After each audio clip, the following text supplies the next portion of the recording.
Next Level Soul Publishing presents The Sacred Tune of the Infinite, Unlocking the Mystical Path to Eternal Peace and Abundance by Ralph Waldo Trine. Read by William Sterling. Introduction. Every age has its restlessness, its longings, its unanswered questions, and yet, beneath the swirl of history, there remains a timeless hunger in the human heart. The search for peace that endures, the desire for power that does not corrupt, and the yearning for abundance that flows without fear or grasping. We chase after these things in the world, wealth, possessions, recognition, only to discover again and again that what we were seeking is not out there at all. It has always been within us, waiting to be recognized. Ralph Waldo Trine, one of the early voices in the New Thought movement, understood this with uncommon clarity. He saw that the infinite, call it God, Spirit, the Source, or the Oversoul, is not a remote ruler to be appeased, but the living current of life itself. To awaken to this truth is to step into harmony with the very fabric of the universe. And once this harmony is found, peace arises naturally, power flows without strain, and abundance reveals itself as the normal condition of life. Trine's work is luminous, simple in essence, yet often layered in the prose of his time. Reading him is like listening to a clear bell, though one struck within the cadence of another century. His voice calls us back to a fundamental recognition: you are already one with the infinite. All that remains is to realize it deeply, and to live as though it were true, because it is. This Next Level Soul edition has been carefully prepared to make that realization as accessible and practical as possible. Trine's original words are preserved, for they carry the resonance of a soul who glimpsed eternal truth.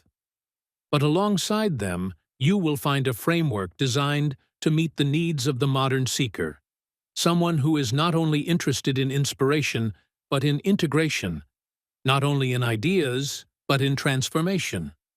After each chapter, you will discover 3 guiding features. Chapter summaries. These distill the flow of Trine's thought into a few essential paragraphs, so you can quickly grasp or revisit the heart of each teaching. Rather than getting lost in the length of 19th-century prose, you will find the essence brought forward with clarity. Key points. These highlight the timeless truths woven throughout his vision. They are the universal notes in the symphony, the core insights you can hold in mind as touchstones. Whether it is the law of harmony, the power of thought, or the realization of oneness with spirit, the key points shine a light on what is most vital. Action items. Most importantly, these transform mystical principles into practice. They are not abstract ideals but concrete steps, reflections, meditations, and small shifts you can make in the rhythm of daily life. Through them, the infinite ceases to be a lofty concept and becomes a lived reality. In this way, the book becomes not just a collection of words, but a companion for your spiritual journey. It can be read straight through, or opened in moments of need. Each chapter can be studied as a doorway, leading not only into Trine's insights, but into your own lived experience of peace, power, and abundance. This is the heart of the mystical path, not belief, but realization, not abstraction, but embodiment. To be in tune with the infinite is to live in the awareness that you are never separate, never lacking, never without support. It is to move through the world not as a beggar for scraps, but as an heir to the kingdom of spirit itself. The sacred tune is always playing. What changes is our willingness to listen and to join in the harmony. The world today is different from Trine's time, yet the fundamental challenges remain. We still struggle with fear, with anxiety about the future, with the sense of being cut off from meaning. We still measure life by accumulation and comparison, and we still discover, painfully, that such measures never satisfy. What Trine offered then, is what we need now. A reminder that the deepest riches are not things at all, but states of being that flow from alignment with the infinite. And so, this edition invites you to do more than read. It invites you to practice.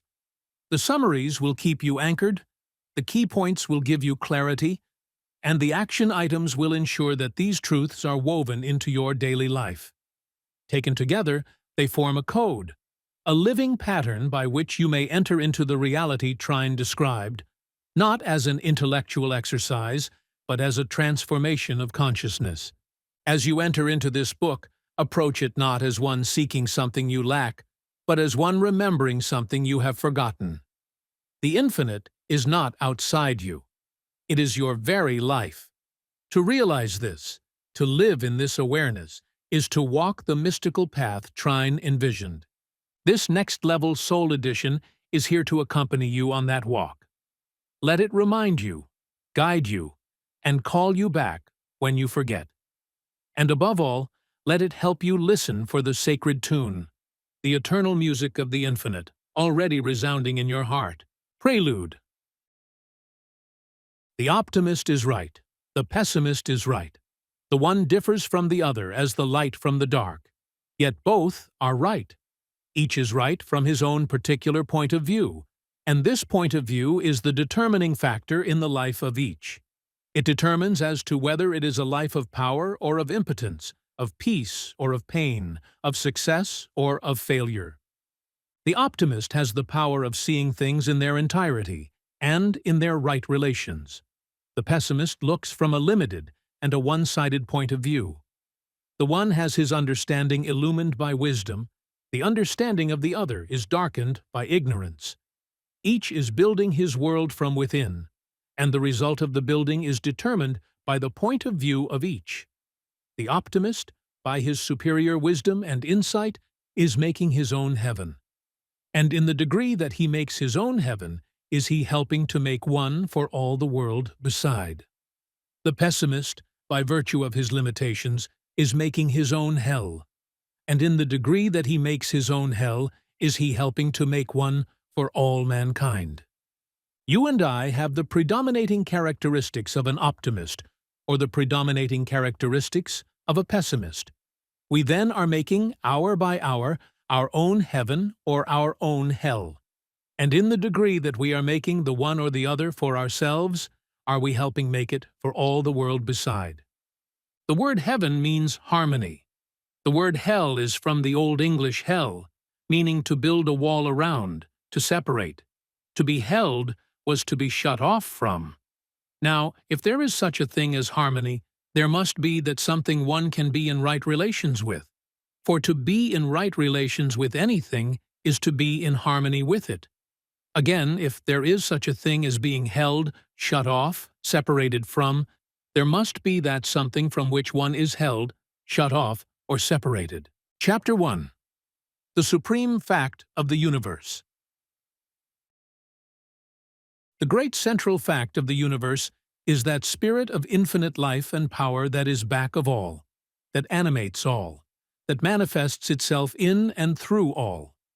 That self-existent principle of life from which all has come, and not only from which all has come, but from which all is continually coming. If there is an individual life, there must of necessity be an infinite source of life from which it comes. If there is a quality or a force of love, there must of necessity be an infinite source of love whence it comes. If there is wisdom, there must be the all-wise source back of it from which it springs. The same is true in regard to peace, the same in regard to power, the same in regard to what we call material things. There is, then, this spirit of infinite life and power back of all which is the source of all. This infinite power is creating, working, ruling through the agency of great immutable laws and forces that run through all the universe, that surround us on every side. Every act of our everyday lives is governed by these same great laws and forces. Every flower that blooms by the wayside springs up, grows, blooms, fades, according to certain great immutable laws. every snowflake that plays between earth and heaven, forms, falls, melts, according to certain great unchangeable laws. In a sense, there is nothing in all the great universe but law. If this is true, there must of necessity be a force behind it all that is the maker of these laws, and a force greater than the laws that are made. This spirit of infinite life and power that is back of all is what I call God. I care not what term you may use, be it kindly light, providence, the oversoul, omnipotence, or whatever term may be most convenient. I care not what the term may be as long as we are agreed in regard to the great central fact itself. God, then, is this infinite spirit, which fills all the universe with himself alone, so that all is from him and in him, and there is nothing that is outside. Indeed, and in truth, then, in him we live and move and have our being. He is the life of our very life itself. We have received, we are continually receiving our life from him. We are partakers of the life of God. And though we differ from him in that we are individualized spirits, while he is the infinite spirit including us as well as all else beside, yet in essence the life of God and the life of man are identically the same, and so are one. They differ not in essence, in quality. They differ in degree. There have been and are highly illumined souls who believe that we receive our life from God after the manner of a divine inflow. And again, there have been and are those who believe that our life is one with the life of God, and so that God and man are one. Which is right? Both are right. Both right when rightly understood. In regard to the first, if God is the infinite spirit of life back of all, whence all comes, then clearly our life as individualized spirits is continually coming from this infinite source by means of this divine inflow. In the second place, if our lives as individualized spirits are directly are parts of this infinite spirit of life, then the degree of the infinite spirit that is manifested in the life of each must be identical in quality with that source, the same as a drop of water taken from the ocean is, in nature, in characteristics, identical with that ocean, its source. And how could it be otherwise? The liability to misunderstanding in this latter case, however, is this, in that, although the life of God and the life of man in essence are identically the same, the life of God so far transcends the life of individual man that it includes all else beside. In other words, so far as the quality of life is concerned, in essence they are the same. So far as the degree of life is concerned, they are vastly different. In this light, is it not then evident that both conceptions are true? And more, that they are one and the same? Both conceptions may be typified by one and the same illustration. There is a reservoir in a valley which receives its supply from an inexhaustible reservoir on the mountainside. It is then true that the reservoir in the valley receives its supply by virtue of the inflow of the water from the larger reservoir on the mountainside. It is also true that the water in this smaller reservoir is in nature, in quality, in characteristics identically the same as that in the larger reservoir which is its source. The difference, however, is this. The reservoir on the mountainside, in the amount of its water, so far transcends the reservoir in the valley that it can supply an innumerable number of like reservoirs and still be unexhausted. And so in the life of man. If, as I think we have already agreed, however we may differ in regard to anything else, there is this infinite spirit of life back of all, the life of all, and so, from which all comes, then the life of individual man, your life and mine, must come by a divine inflow from this infinite source. And if this is true, then the life that comes by this inflow to man is necessarily the same in essence as is this infinite spirit of life. There is a difference. It is not a difference in essence. It is a difference in degree.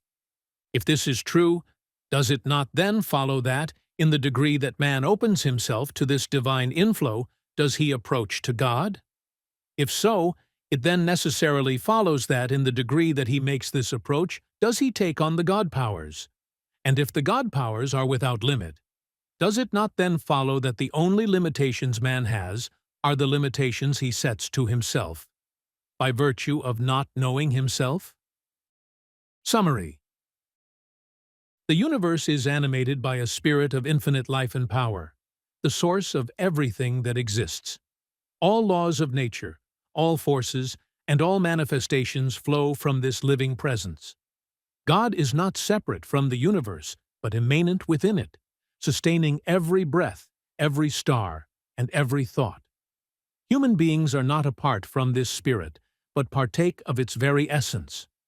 Whether viewed as providence, the oversoul, or infinite intelligence, the reality is the same.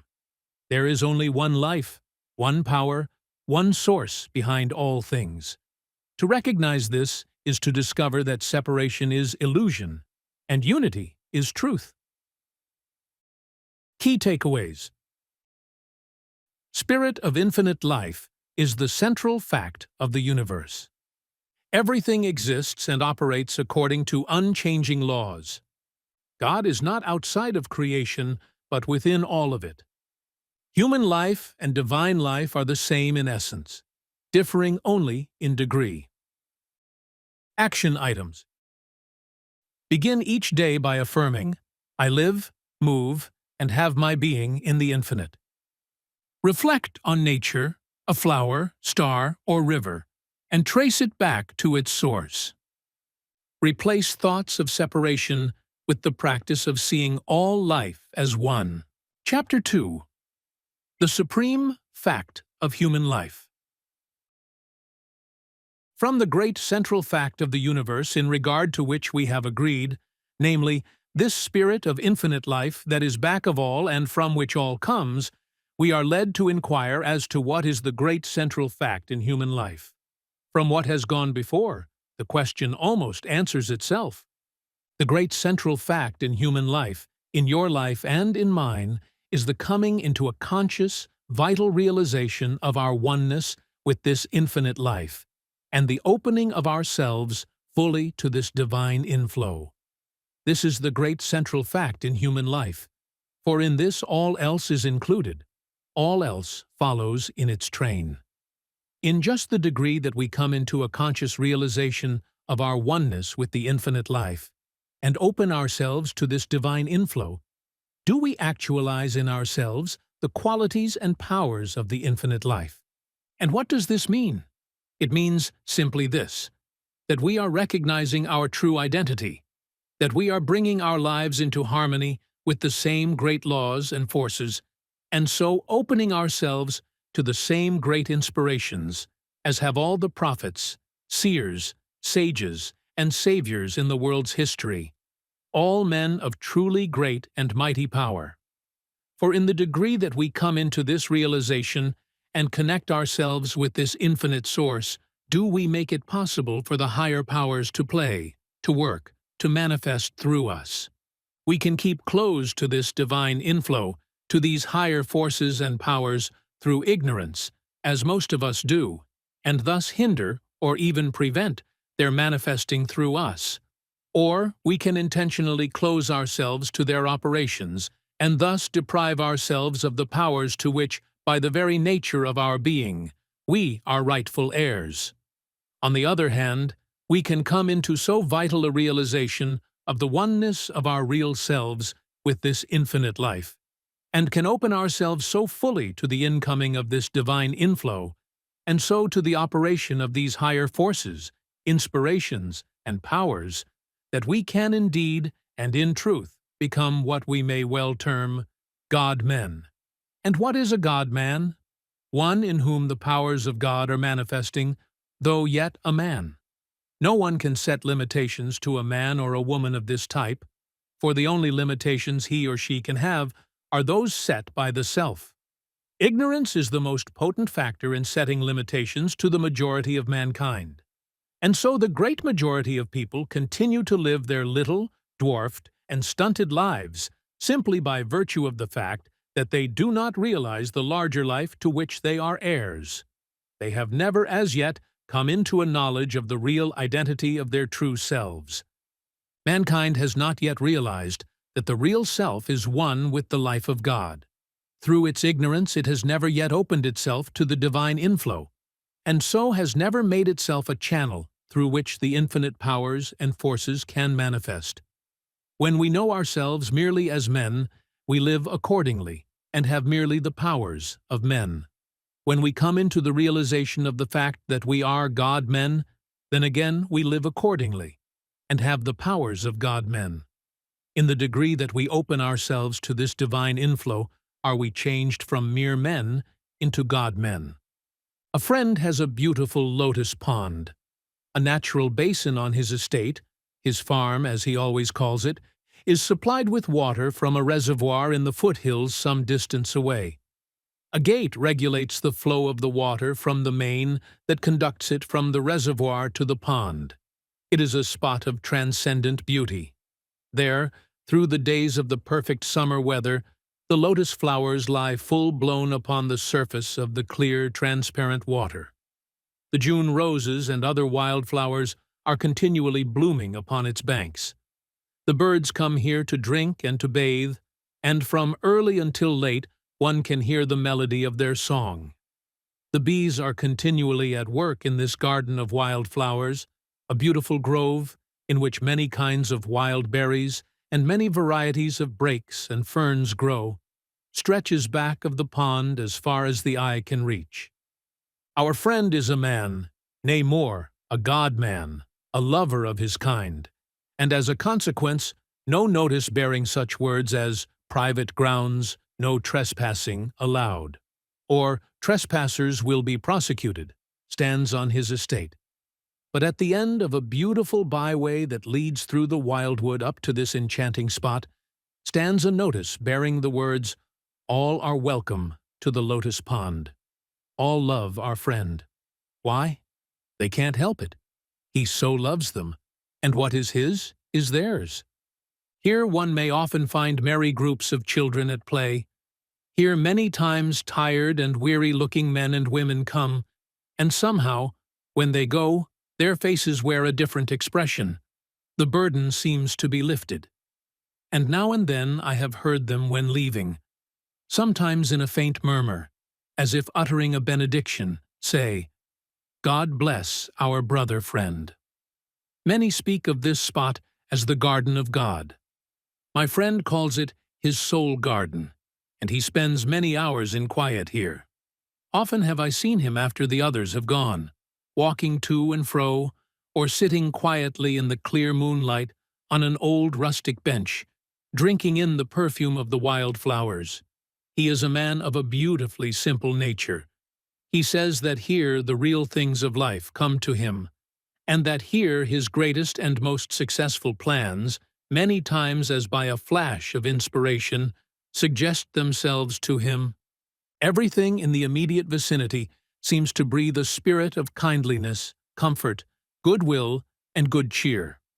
The very cattle and sheep, as they come to the old stone fence at the edge of the grove and look across to this beautiful spot, seem indeed to get the same enjoyment that the people are getting. They seem almost to smile in the realization of their contentment and enjoyment, or perhaps it seems so to the looker-on, because he can scarcely help smiling as he sees the manifested evidence of their contentment and pleasure. The gate of the pond is always open wide enough to admit a supply of water so abundant that it continually overflows a quantity sufficient to feed a stream that runs through the fields below, giving the pure mountain water in drink to the cattle and flocks that are grazing there. The stream then flows on through the neighbors' fields. Not long ago our friend was absent for a year. He rented his estate during his absence to a man who, as the world goes, was of a very practical turn of mind. He had no time for anything that did not bring him direct practical returns. The gate connecting the reservoir with the lotus pond was shut down, and no longer had the crystal mountain water the opportunity to feed and overflow it. The notice of our friend, "All are welcome to the lotus pond," was removed, and no longer were the gay companies of children and of men and women seen at the pond. A great change came over everything. On account of the lack of the life-giving water, the flowers in the pond wilted, and their long stems lay stretched upon the mud in the bottom. The fish that formerly swam in its clear water soon died, and gave an offensive odor to all who came near. The flowers no longer bloomed on its banks. The birds no longer came to drink and to bathe. No longer was heard the hum of the bees.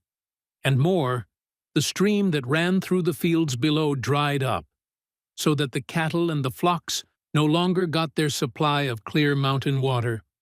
The difference between the spot now and the lotus pond, when our friend gave it his careful attention, was caused, as we readily see, by the shutting of the gate to the pond, thus preventing the water from the reservoir in the hills, which was the source of its life, from entering it.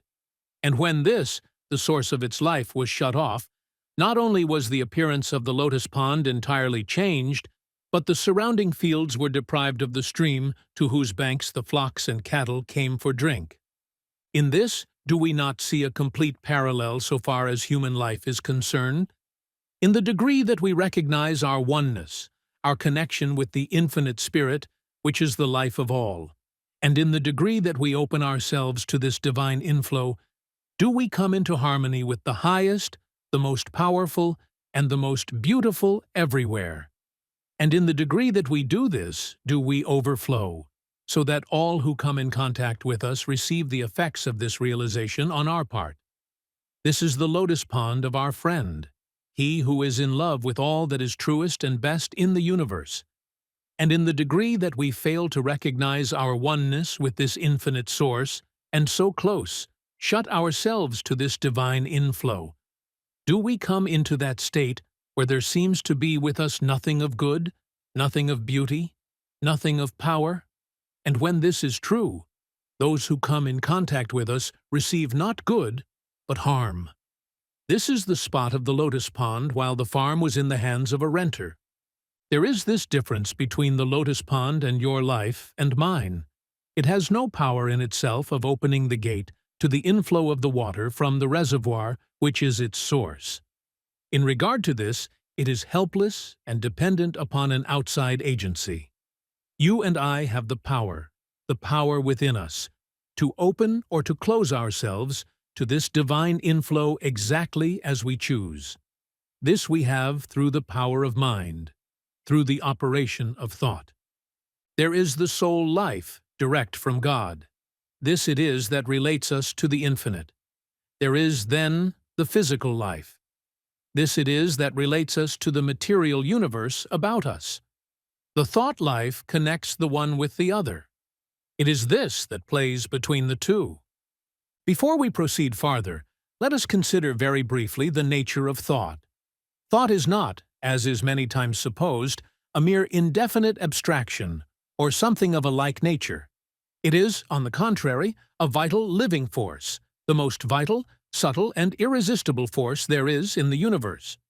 In our very laboratory experiments, we are demonstrating the great fact that thoughts are forces.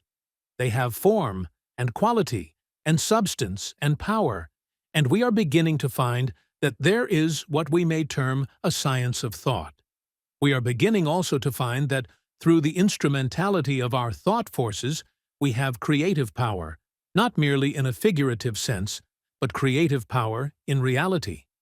Everything in the material universe about us, everything the universe has ever known, had its origin first in thought.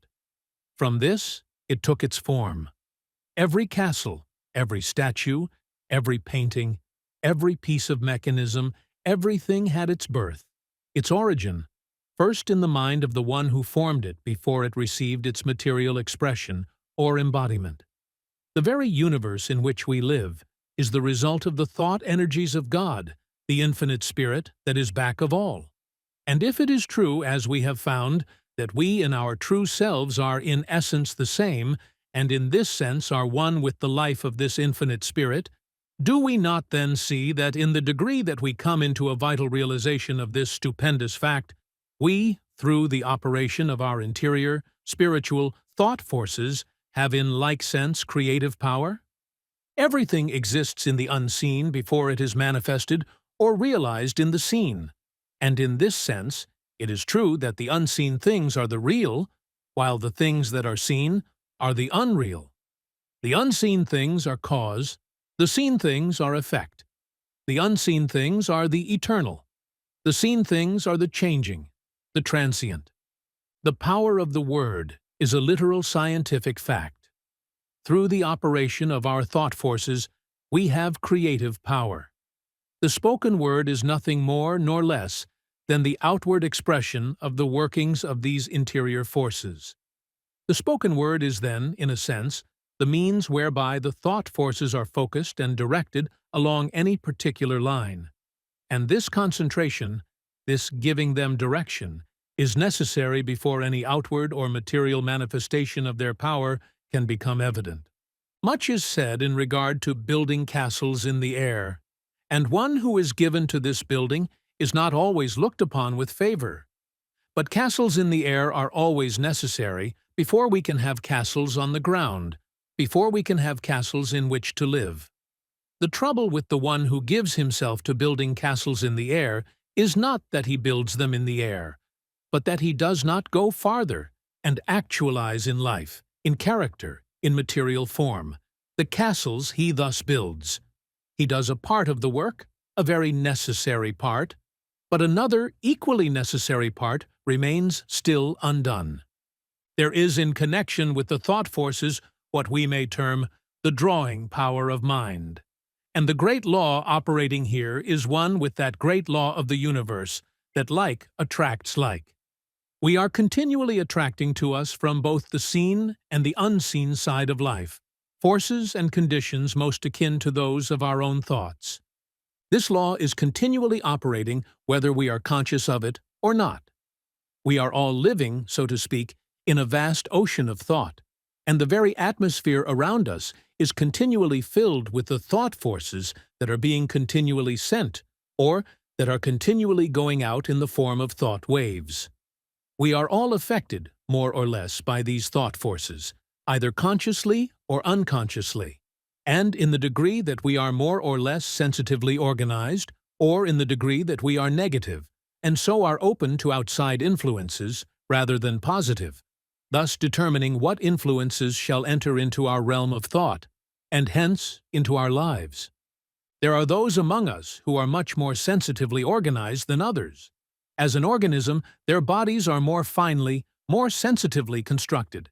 These, generally speaking, are people who are always more or less affected by the mentalities of those with whom they come in contact, or in whose company they are. A friend, the editor of one of our great journals, is so sensitively organized that it is impossible for him to attend a gathering, such as a reception, talk and shake hands with a number of people during the course of the evening, without taking on to a greater or less extent their various mental and physical conditions. These affect him to such an extent that he is scarcely himself, and in his best condition for work, until some 2 or 3 days afterward. Some think it unfortunate for one to be sensitively organized. By no means.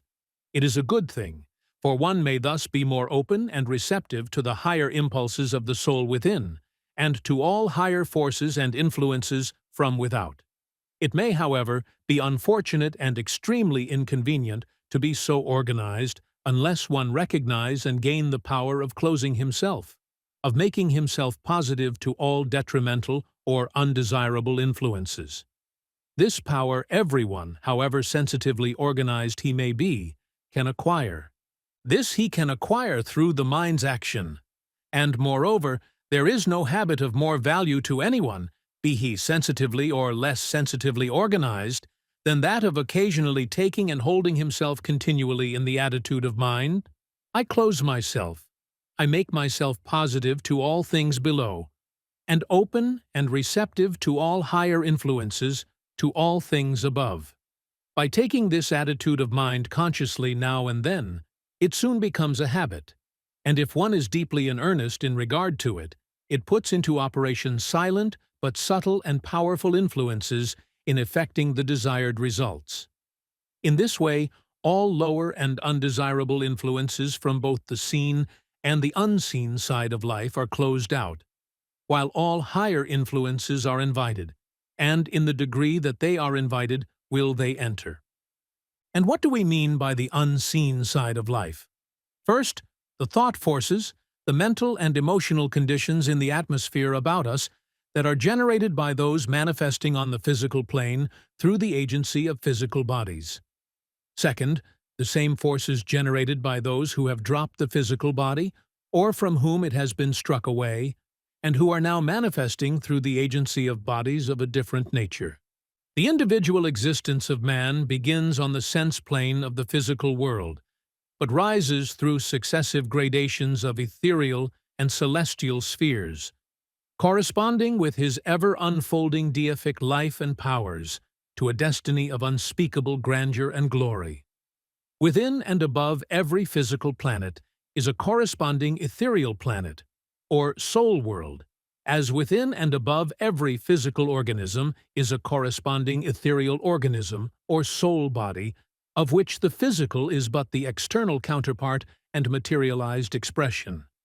From this etherealized or soul planet, which is the immediate home of our arisen humanity, there rises or deepens in infinite gradations, spheres within and above spheres, to celestial heights of spiritualized existence, utterly inconceivable to the sense-man. Embodiment, accordingly, is twofold, the physical being but the temporary husk, so to speak, in and by which the real and permanent ethereal organism is individualized and perfected, somewhat as the full corn in the ear is reached by means of its husk, for which there is no further use. By means of this indestructible ethereal body and the corresponding ethereal spheres of environment with the social life and relations in the spheres, the individuality and personal life is preserved forever. The fact of life in whatever form means the continuance of life, even though the form be changed. Life is the one eternal principle of the universe, and so always continues, even though the form of the agency through which it manifests be changed.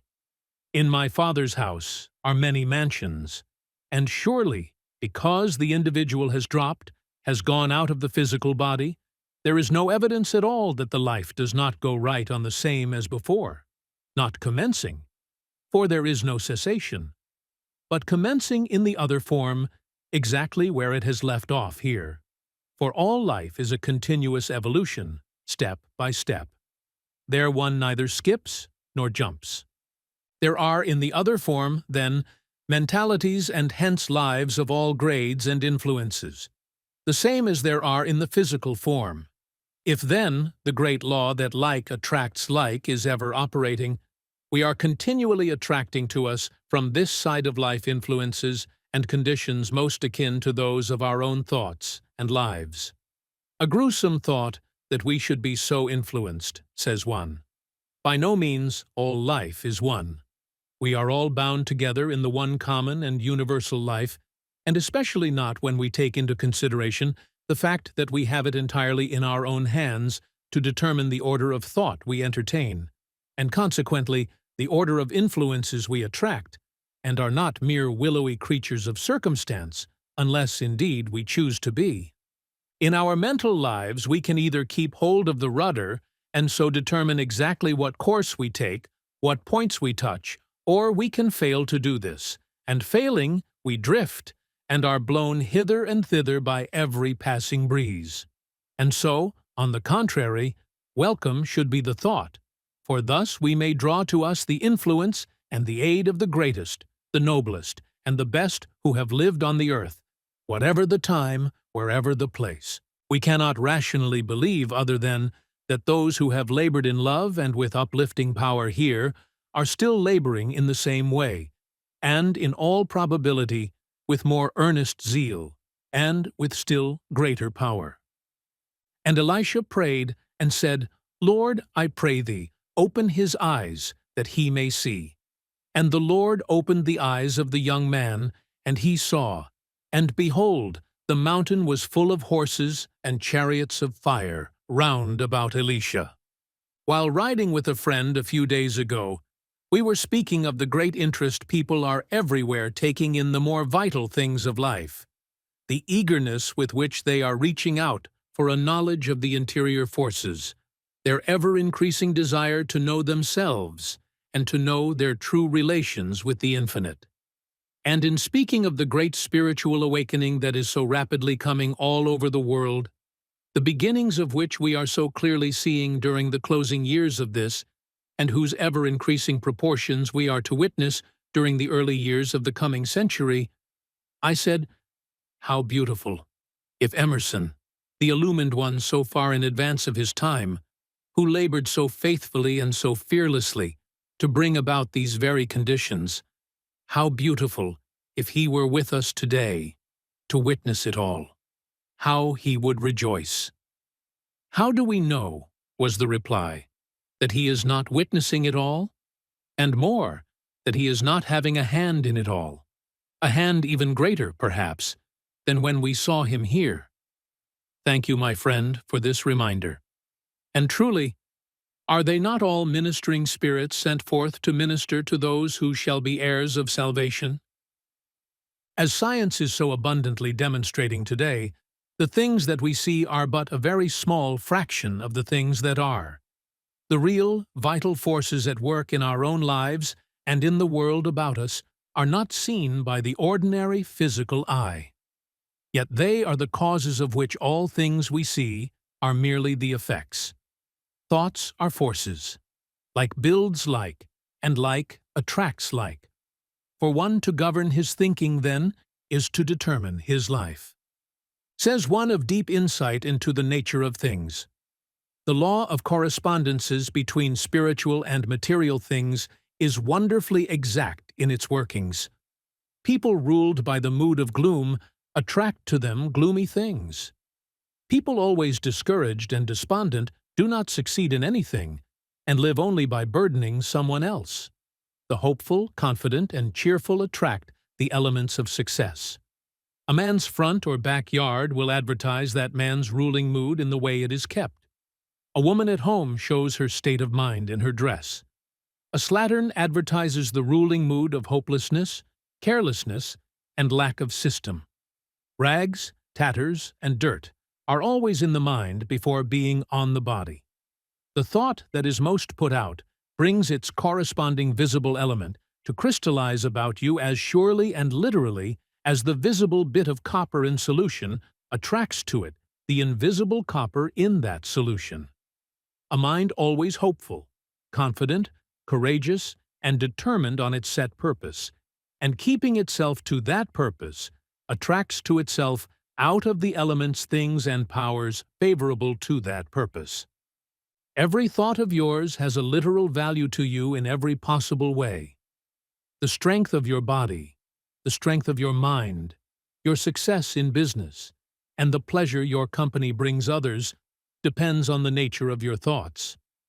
In whatever mood you set your mind, does your spirit receive of unseen substance in correspondence with that mood. It is as much a chemical law as a spiritual law. Chemistry is not confined to the elements we see. The elements we do not see with the physical eye outnumber 10,000 times those we do see. The Christ injunction, "Do good to those who hate you," is based on a scientific fact and a natural law. So, to do good is to bring to yourself all the elements in nature of power and good. To do evil is to bring the contrary, destructive elements. When our eyes are opened, self-preservation will make us stop all evil thought. Those who live by hate will die by hate. That is, those who live by the sword will die by the sword. Every evil thought is as a sword drawn on the person to whom it is directed. If a sword is drawn in return, so much the worse for both. And says another who knows full well whereof he speaks, the law of attraction works universally on every plane of action, and we attract whatever we desire or expect. If we desire one thing and expect another, we become like houses divided against themselves, which are quickly brought to desolation. Determine resolutely to expect only what you desire, then you will attract only what you wish for. Carry any kind of thought you please about with you, and so long as you retain it, no matter how you roam over land or sea, you will unceasingly attract to yourself knowingly or inadvertently, exactly and only what corresponds to your own dominant quality of thought. Thoughts are our private property, and we can regulate them to suit our taste entirely by steadily recognizing our ability so to do. We have just spoken of the drawing power of mind. Faith is nothing more nor less than the operation of the thought forces in the form of an earnest desire, coupled with expectation as to its fulfillment. And in the degree that faith, the earnest desire thus sent out, is continually held to and watered by firm expectation, in just that degree does it either draw to itself, or does it change from the unseen into the visible, from the spiritual into the material, that for which it is sent. Let the element of doubt or fear enter in, and what would otherwise be a tremendous force will be so neutralized that it will fail of its realization. Continually held to and continually watered by firm expectation, it becomes a force, a drawing power, that is irresistible and absolute, and the results will be absolute, in direct proportion as it is absolute. We shall find, as we are so rapidly beginning to find today, that the great things said in regard to faith, the great promises made in connection with it, are not mere vague sentimentalities, but are all great scientific facts, and rest upon great immutable laws. Even in our very laboratory experiments, we are beginning to discover the laws underlying and governing these forces. We are now beginning, some at least, to use them understandingly and not blindly, as has so often and so long been the case. Much is said today in regard to the will. It is many times spoken of as if it were a force in itself. But will is a force, a power, only insofar as it is a particular form of the manifestation of the thought forces. For it is by what we call the will that thought is focused and given a particular direction. And in the degree that thought is thus focused and given direction, is it effective in the work it is sent out to accomplish. In a sense, there are two kinds of will, the human and the divine. The human will is the will of what, for convenience' sake, we may term the lower self. It is the will that finds its life merely in the realm of the mental and the physical, the sense will. It is the will of the one who is not yet awake to the fact that there is a life that far transcends the life of merely the intellect and the physical senses, and which, when realized and lived, does not do away with or minify these, but which, on the contrary, brings them to their highest perfection and to their powers of keenest enjoyment. The divine will is the will of the higher self, the will of the one who recognizes his oneness with the divine, and who consequently brings his will to work in harmony, in conjunction with the divine will. The Lord thy God in the midst of thee is mighty. The human will has its limitations. So far and no farther, says the law. The divine will has no limitations. It is supreme. All things are open and subject to you, says the law. And so, in the degree that the human will is transmuted into the divine, in the degree that it comes into harmony with and so acts in conjunction with the divine, does it become supreme. Then it is that thou shalt decree a thing, and it shall be established unto thee. The great secret of life and of power, then, is to make and to keep one's conscious connection with this infinite source. The power of every life, the very life itself, is determined by what it relates itself to. God is immanent as well as transcendent. He is creating, working, ruling in the universe today, in your life and in mine, just as much as he ever has been. We are too apt to regard him after the manner of an absentee landlord, one who has set into operation the forces of this great universe and then taken himself away. In the degree, however, that we recognize him as immanent as well as transcendent, are we able to partake of his life and power. For in the degree that we recognize him as the infinite spirit of life and power that is today, at this very moment, working and manifesting in and through all, and then, in the degree that we come into the realization of our oneness with this life, do we become partakers of, and so do we actualize in ourselves the qualities of His life. In the degree that we open ourselves to the inflowing tide of this immanent and transcendent life, do we make ourselves channels through which the infinite intelligence and power can work. It is through the instrumentality of the mind that we are enabled to connect the real soul life with the physical life, and so enable the soul life to manifest and work through the physical. The thought life needs continually to be illumined from within. This illumination can come in just the degree that through the agency of the mind, we recognize our oneness with the divine, of which each soul is an individual form of expression. This gives us the inner guiding which we call intuition. Intuition is to the spiritual nature, and understanding practically what sense perception is, to the sensuous nature and understanding. It is an inner spiritual sense through which man is open to the direct revelation and knowledge of God, the secrets of nature and life, and through which he is brought into conscious unity and fellowship with God, and made to realize his own deific nature and supremacy of being as the Son of God. Spiritual supremacy and illumination, thus realized through the development and perfection of intuition under divine inspiration, gives the perfect inner vision and direct insight into the character, properties, and purpose of all things to which the attention and interest are directed. It is, we repeat, a spiritual sense opening inwardly, as the physical senses open outwardly. And because it has the capacity to perceive, grasp, and know the truth at first hand, independent of all external sources of information, we call it intuition. All inspired teaching and spiritual revelations are based upon the recognition of this spiritual faculty of the soul, and its power to receive and appropriate them. Conscious unity of man in spirit and purpose with the Father, born out of his supreme desire and trust, opens his soul through this inner sense to immediate inspiration and enlightenment from the divine omniscience and the cooperative energy of the divine omnipotence, under which he becomes a seer and a master. On this higher plane of realized spiritual life in the flesh, the mind holds the impersonal attitude and acts with unfettered freedom and unbiased vision, grasping truth at first hand, independent of all external sources of information.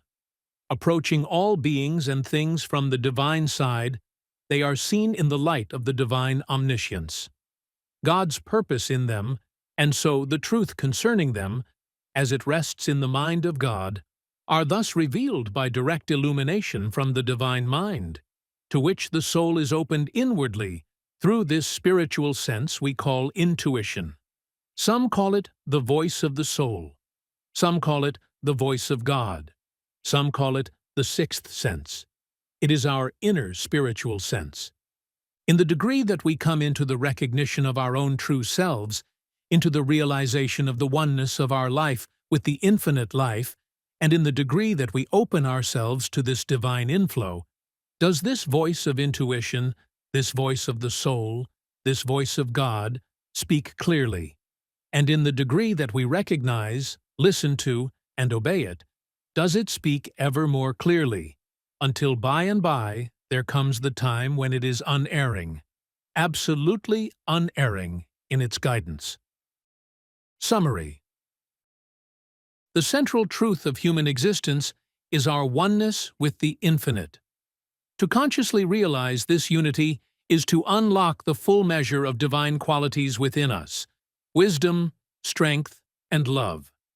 Ignorance of this connection produces fear, limitation, and suffering, while awareness of it transforms human beings into God-men, channels of divine power. Like the lotus pond that flourishes when fed by its reservoir, life thrives when open to the inflow of spirit. Our thought life bridges the soul and the body, creating the conditions we experience. By governing thought, we direct destiny. Key takeaways. Life is lived at its fullest when we realize oneness with the infinite. Ignorance closes us off. Awareness opens the divine inflow. Thought is a creative force shaping both body and environment. To know ourselves as divine beings is to transcend limitation. Action items. Practice daily meditation on your unity with infinite spirit. Guard your thoughts, recognizing their power to create conditions. Affirm, I am open to the inflow of infinite life, and I am a channel for its expression. Chapter 3. Fullness of Life. Bodily Health and Vigor. God is the spirit of infinite life. If we are partakers of this life and have the power of opening ourselves fully to its divine inflow, it means more, so far as even the physical life is concerned, than we may at first think. For very clearly, the life of this infinite spirit, from its very nature, can admit of no disease, and if this is true, no disease can exist in the body where it freely enters, through which it freely flows. Let us recognize at the outset that, so far as the physical life is concerned, all life is from within out. There is an immutable law which says, as within, so without. Cause, effect. In other words, the thought forces, the various mental states, and the emotions all have in time their effects upon the physical body. Someone says, I hear a great deal said today in regard to the effects of the mind upon the body, but I don't know, as I place very much confidence in this. Don't you? Someone brings you sudden news.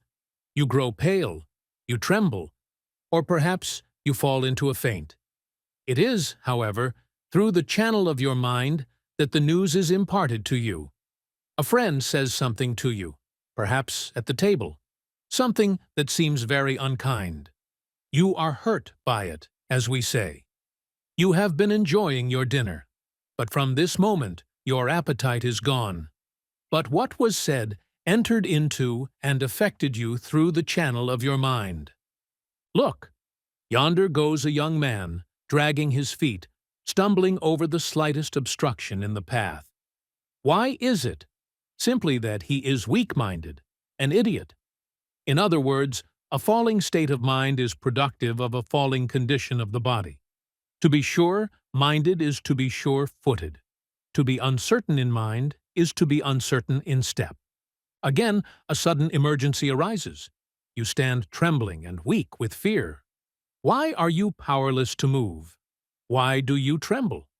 And yet you believe that the mind has but little influence upon the body. You are for a moment dominated by a fit of anger.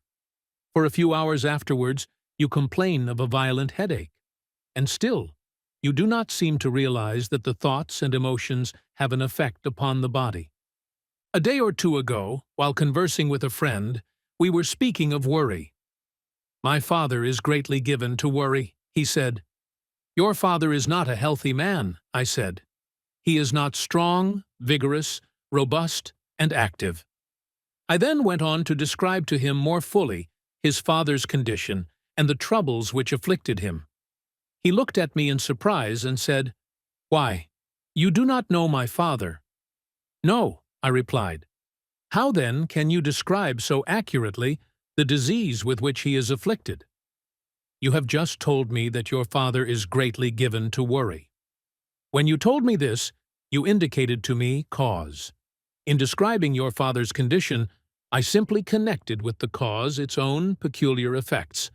Fear and worry have the effect of closing up the channels of the body, so that the life forces flow in a slow and sluggish manner.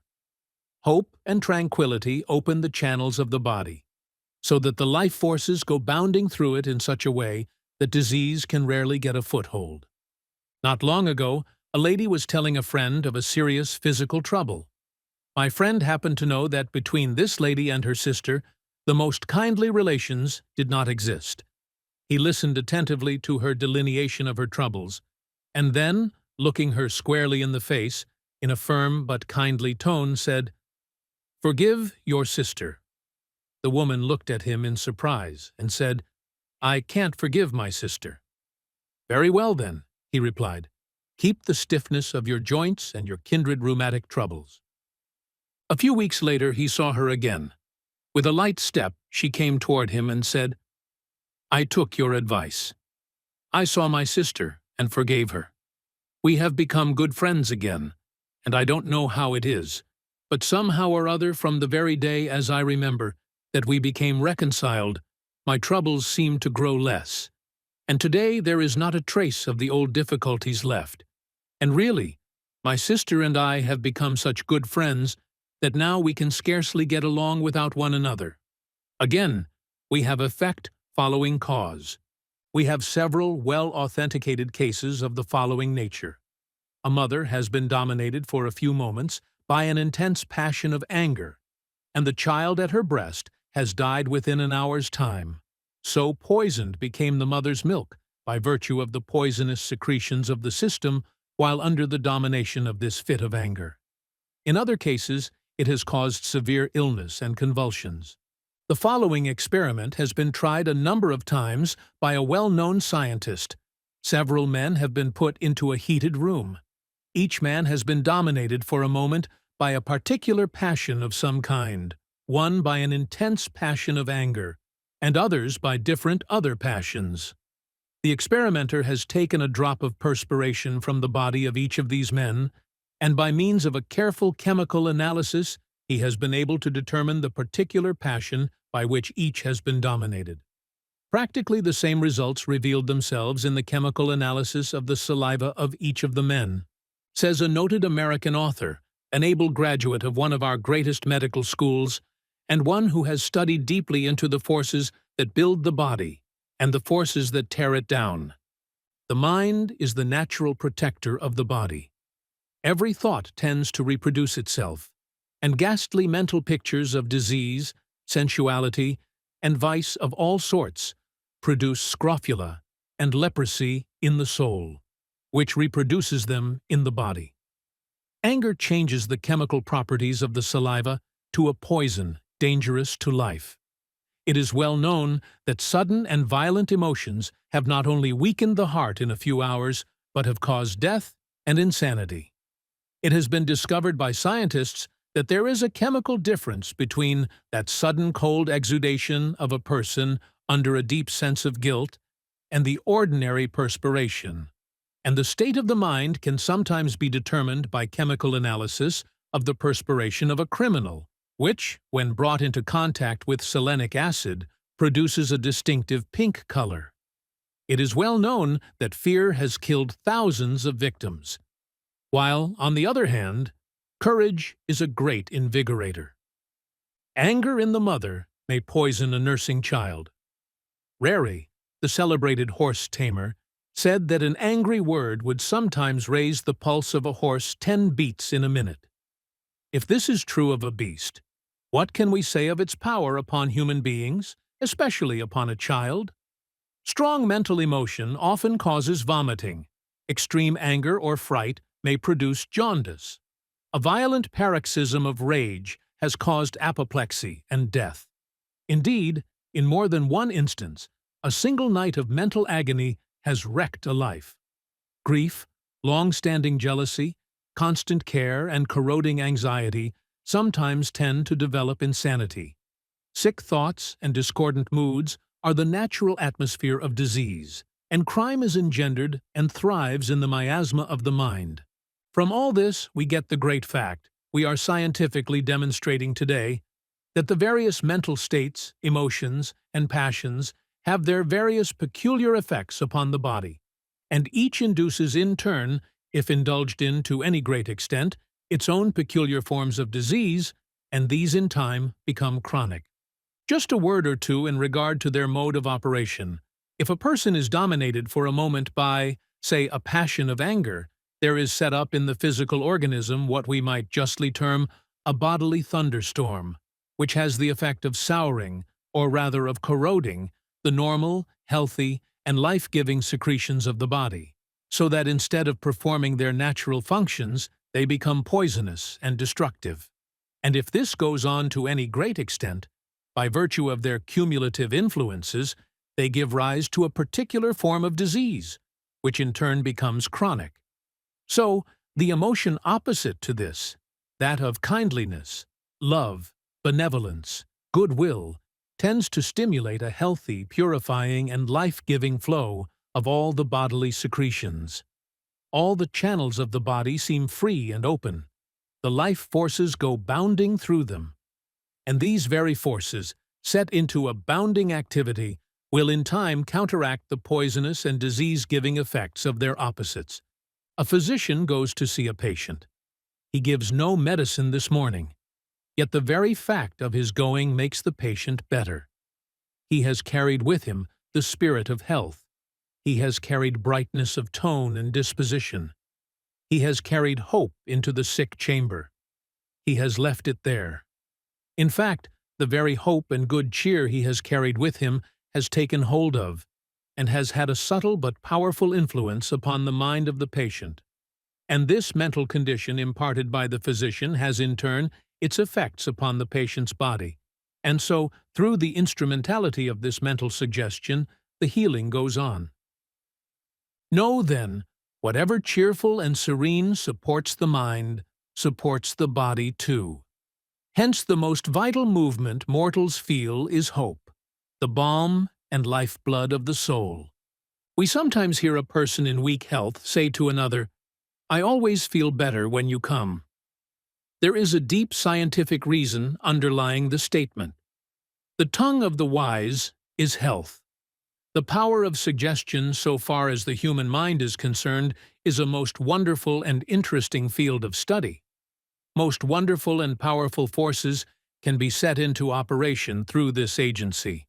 One of the world's most noted scientists, recognized everywhere as one of the most eminent anatomists living, tells us that he has proven from laboratory experiments that the entire human structure can be completely changed, made over, within a period of less than 1 year, and that some portions can be entirely remade within a period of a very few weeks. Do you mean to say, I hear it asked, that the body can be changed from a diseased to a healthy condition through the operation of the interior forces? Most certainly, and more, this is the natural method of cure. The method that has as its work the application of drugs, medicines, and external agencies is the artificial method. The only thing that any drug or any medicine can do is to remove obstructions, that the life forces may have simply a better chance to do their work. The real healing process must be performed by the operation of the life forces within. A surgeon and physician of worldwide fame recently made to his medical associates the following declaration: "For generations past, the most important influence that plays upon nutrition, the life principle itself, has remained an unconsidered element in the medical profession, and the almost exclusive drift of its studies and remedial paraphernalia has been confined to the action of matter over mind. This has seriously interfered with the evolutionary tendencies of the doctors themselves, and consequently, the psychic factor in professional life is still in a rudimentary or comparatively undeveloped state.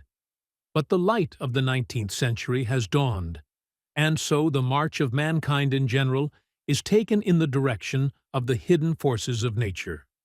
Doctors are now compelled to join the ranks of students in psychology and follow their patrons into the broader field of mental therapeutics. There is no time for lingering, no time for skepticism or doubt or hesitation. He who lingers is lost, for the entire race is enlisted in the movement. I am aware of the fact that in connection with the matter, we are now considering there has been a great deal of foolishness during the past few years. Many absurd and foolish things have been claimed and done. But this says nothing against, and it has absolutely nothing to do with the great underlying laws themselves. The same has been true of the early days of practically every system of ethics, or philosophy, or religion the world has ever known. But as time has passed, these foolish, absurd things have fallen away, and the great eternal principles have stood out ever more and more clearly defined. I know personally of many cases where an entire and permanent cure has been effected, in some within a remarkably short period of time, through the operation of these forces. Some of them are cases that had been entirely given up by the regular practice, materia medica. We have numerous accounts of such cases in all times and in connection with all religions. And why should not the power of effecting such cures exist among us today? The power does exist, and it will be actualized in just the degree that we recognize the same great laws that were recognized in times past. One person may do a very great deal in connection with the healing of another, but this almost invariably implies cooperation on the part of the one who is thus treated. In the cures that Christ performed, he most always needed the cooperation of the one who appealed to him.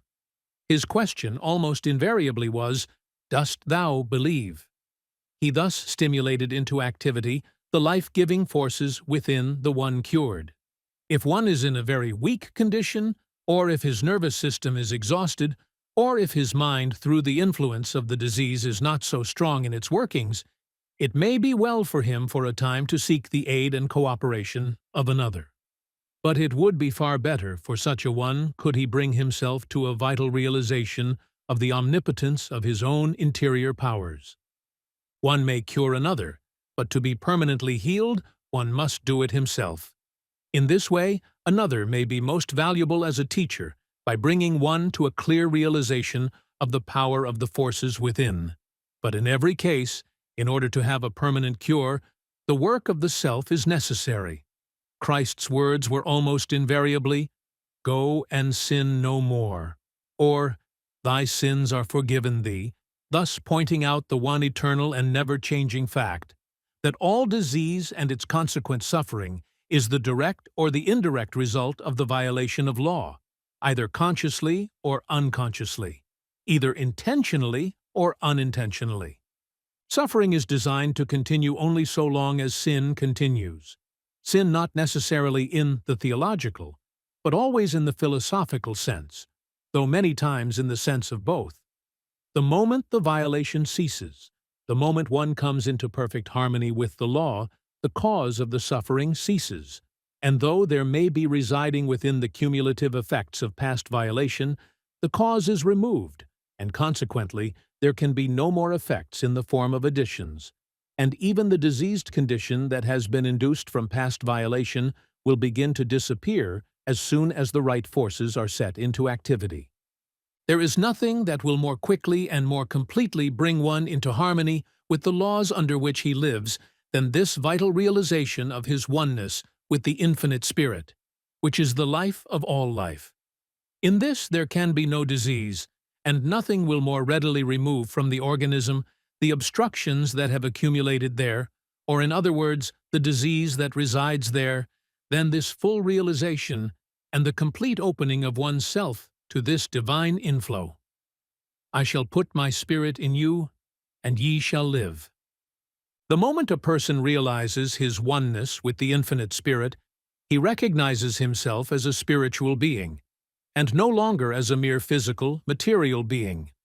He then no longer makes the mistake of regarding himself as body, subject to ills and diseases, but he realizes the fact that he is spirit now as much as he ever will or can be, and that he is the builder, and so the master of the body, the house in which he lives.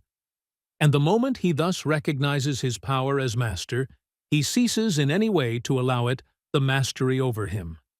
He no longer fears the elements, or any of the forces that he now in his ignorance allows to take hold of and affect the body. The moment he realizes his own supremacy, instead of fearing them as he did when he was out of harmony with them, he learns to love them. He thus comes into harmony with them, or rather, he so orders them that they come into harmony with him. He who formerly was the slave has now become the master.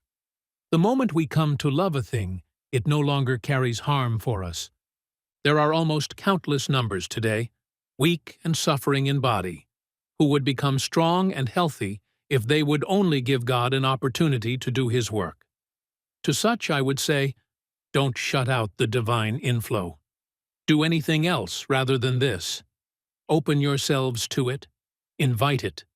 In the degree that you open yourselves to it, its inflowing tide will course through your bodies a force so vital that the old obstructions that are dominating them today will be driven out before it. My words are life to them that find them, and health to all their flesh. There is a trough through which a stream of muddy water has been flowing for many days. The dirt has gradually collected on its sides and bottom, and it continues to collect as long as the muddy water flows through it. Change this. Open the trough to a swift-flowing stream of clear crystal water, and in a very little while, even the very dirt that has collected on its sides and bottom will be carried away. The trough will be entirely cleansed. It will present an aspect of beauty and no longer an aspect of ugliness. And more, the water that now courses through it will be of value.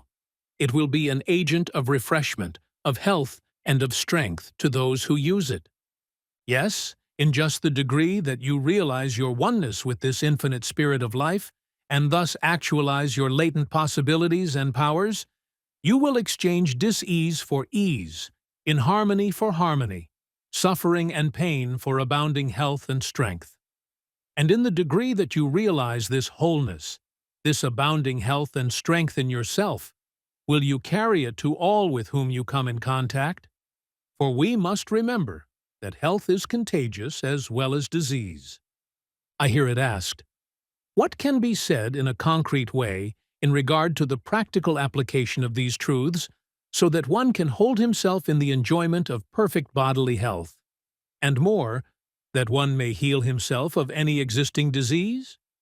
In reply, let it be said that the chief thing that can be done is to point out the great underlying principle, and that each individual must make his own application. One person cannot well make this for another.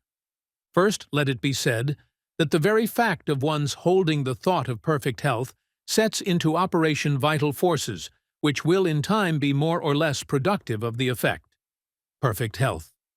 Then, speaking more directly in regard to the great principle itself, from its very nature, it is clear that more can be accomplished through the process of realization than through the process of affirmation, though for some affirmation may be a help, an aid to realization. In the degree, however, that you come into a vital realization of your oneness with the infinite spirit of life, whence all life in individual form has come and is continually coming, and in the degree that through this realization you open yourself to its divine inflow, do you set into operation forces that will sooner or later bring even the physical body into a state of abounding health and strength. For to realize that this infinite spirit of life can, from its very nature, admit of no disease, and to realize that this, then, is the life in you, by realizing your oneness with it, you can so open yourself to its more abundant entrance that the diseased bodily conditions, effects, will respond to the influences of its all-perfect power. This either quickly or more tardily, depending entirely upon yourself. There have been those who have been able to open themselves so fully to this realization that the healing has been instantaneous and permanent. The degree of intensity always eliminates, in like degree, the element of time. It must, however, be a calm, quiet, and expectant intensity, rather than an intensity that is fearing, disturbed, and non-expectant. Then there are others who have come to this realization by degrees. Many will receive great help, and many will be entirely healed by a practice somewhat after the following nature. With a mind at peace, and with a heart going out in love to all, go into the quiet of your own interior self, holding the thought, I am one with the infinite spirit of life, the life of my life. I then, as spirit, I, a spiritual being, can in my own real nature admit of no disease. I now open my body, in which disease has gotten a foothold. I open it fully to the inflowing tide of this infinite life, and it now, even now, is pouring in and coursing through my body, and the healing process is going on. Realize this so fully that you begin to feel a quickening and a warming glow imparted by the life forces to the body. Believe the healing process is going on. Believe it and hold continually to it. Many people greatly desire a certain thing, but expect something else. They have greater faith in the power of evil than in the power of good, and hence remain ill. If one will give himself to this meditation, realization, treatment, or whatever term it may seem best to use, at stated times, as often as he may choose, and then continually hold himself in the same attitude of mind, thus allowing the force to work continually. He will be surprised how rapidly the body will be exchanging conditions of disease and inharmony for health and harmony. There is no particular reason, however, for this surprise, for in this way he is simply allowing the omnipotent power to do the work, which will have to do it ultimately in any case. If there is a local difficulty, and one wants to open this particular portion, in addition to the entire body, to this inflowing life, he can hold this particular portion in thought. For to fix the thought in this way upon any particular portion of the body stimulates or increases the flow of the life forces in that portion. It must always be borne in mind, however, that whatever healing may be thus accomplished, effects will not permanently cease until causes have been removed. In other words, as long as there is the violation of law, so long disease and suffering will result.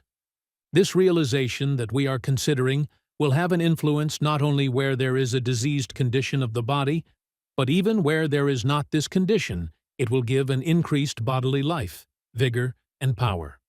We have had many cases in all times and in all countries of healing through the operation of the interior forces, entirely independent of external agencies. Various have been the methods, or rather, various have been the names applied to them, but the great law underlying all is one and the same today. When the Master sent his followers forth, his injunction to them was to heal the sick and the afflicted, as well as to teach the people. The early church fathers had the power of healing. In short, it was a part of their work. And why should we not have the power today, the same as they had it then? Are the laws at all different? Identically the same. Why then? Simply because, with a few rare exceptions here and there, we are unable to get beyond the mere letter of the law into its real vital spirit and power. It is the letter that killeth. It is the spirit that giveth life and power.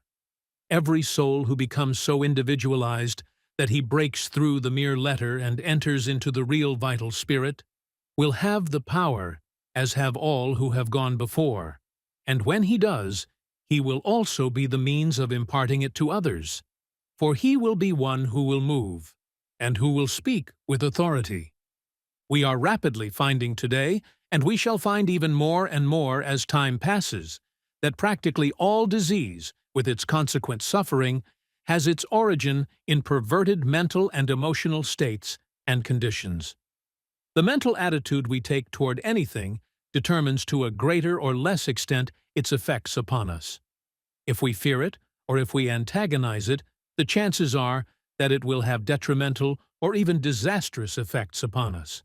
If we come into harmony with it by quietly recognizing and inwardly asserting our superiority over it, in the degree that we are able successfully to do this, in that degree will it carry with it no injury for us. No disease can enter into or take hold of our bodies unless it find therein something corresponding to itself, which makes it possible.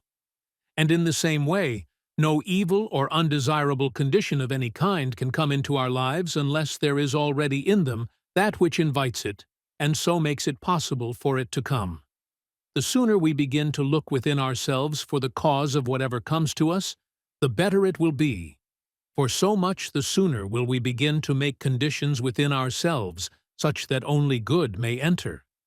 We, who from our very natures should be masters of all conditions, by virtue of our ignorance are mastered by almost numberless conditions of every description. Do I fear a draught? There is nothing in the draught, a little purifying current of God's pure air, to cause me trouble, to bring on a cold, perhaps an illness. The draught can affect me only in the degree that I myself make it possible, only in the degree that I allow it to affect me.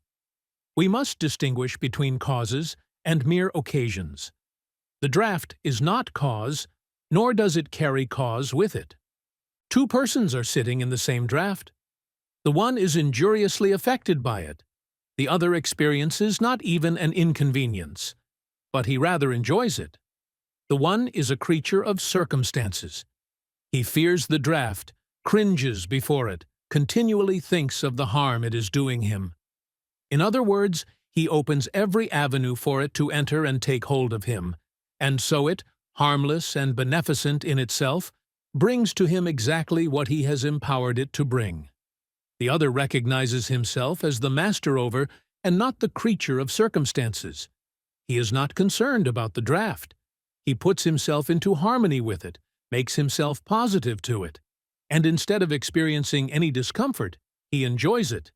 And in addition to its doing him a service by bringing the pure fresh air from without to him, it does him the additional service of hardening him even more to any future conditions of a like nature.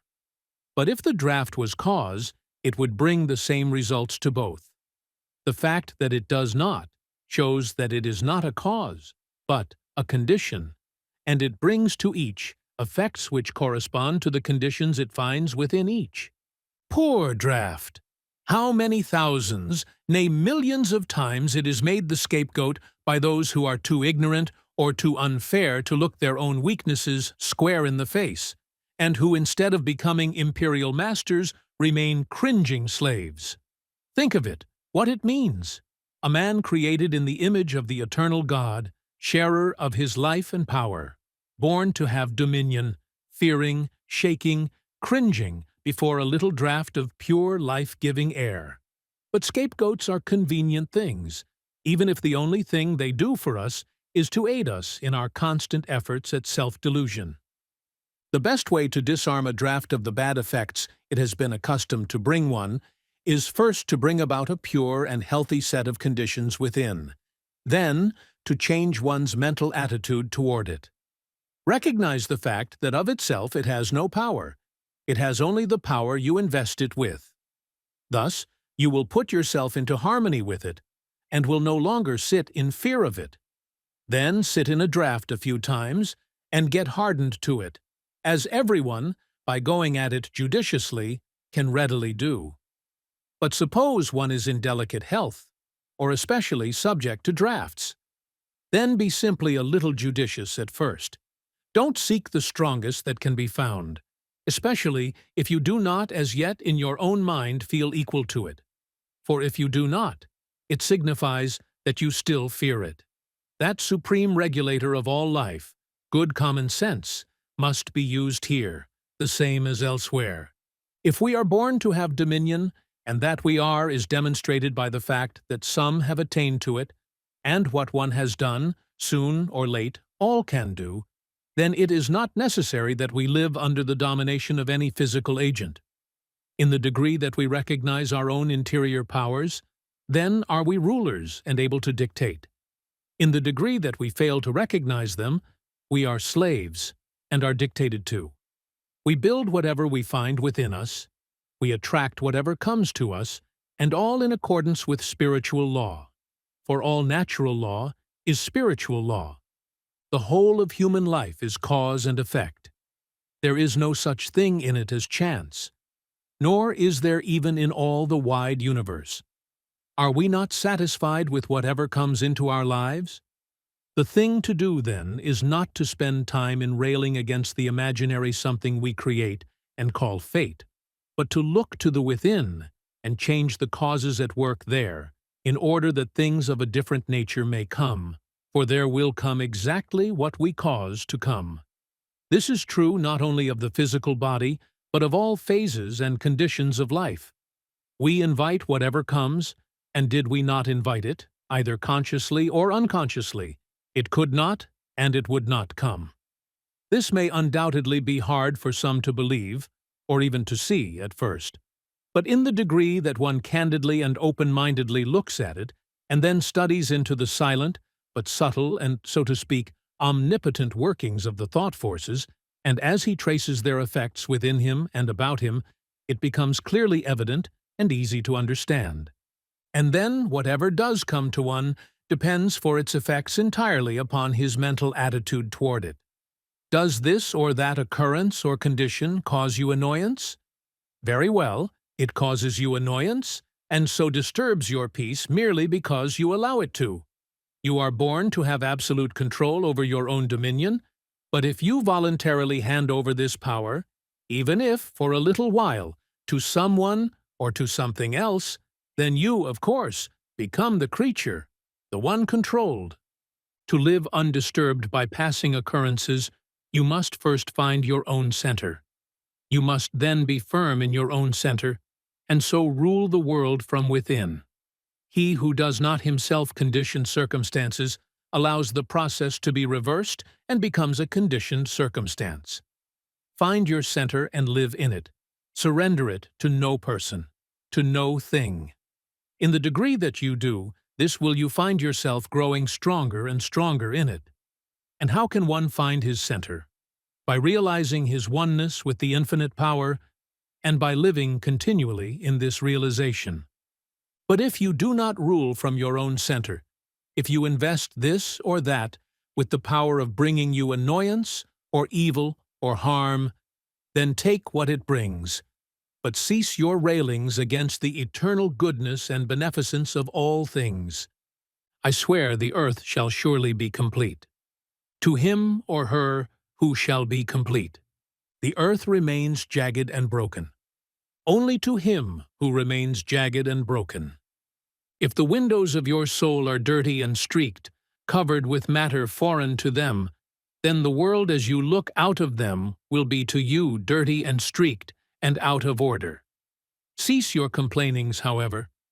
Keep your pessimism, your poor, unfortunate me, to yourself, lest you betray the fact that your windows are badly in need of something. But know that your friend, who keeps his windows clean, that the eternal sun may illumine all within and make visible all without. Know that he lives in a different world from yours. Then, go wash your windows, and instead of longing for some other world, you will discover the wonderful beauties of this world. And if you don't find transcendent beauties on every hand here, the chances are that you will never find them anywhere. The poem hangs on the berry bush. When comes the poet's eye, and the whole street is a masquerade, when Shakespeare passes by. This same Shakespeare, whose mere passing causes all this commotion, is the one who put into the mouth of one of his creations the words, "The fault, dear Brutus, is not in our stars, but in ourselves, that we are underlings." And the great work of his own life is right good evidence that he realized full well the truth of the facts we are considering. And again, he gave us a great truth in keeping with what we are considering when he said, "Our doubts are traitors, and make us lose the good we oft might win, by fearing to attempt." There is probably no agent that brings us more undesirable conditions than fear. We should live in fear of nothing, nor will we when we come fully to know ourselves. An old French proverb runs, "Some of your griefs you have cured, and the sharpest you still have survived.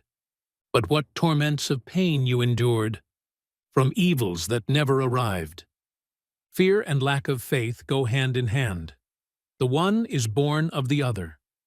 Tell me how much one is given to fear, and I will tell you how much he lacks in faith.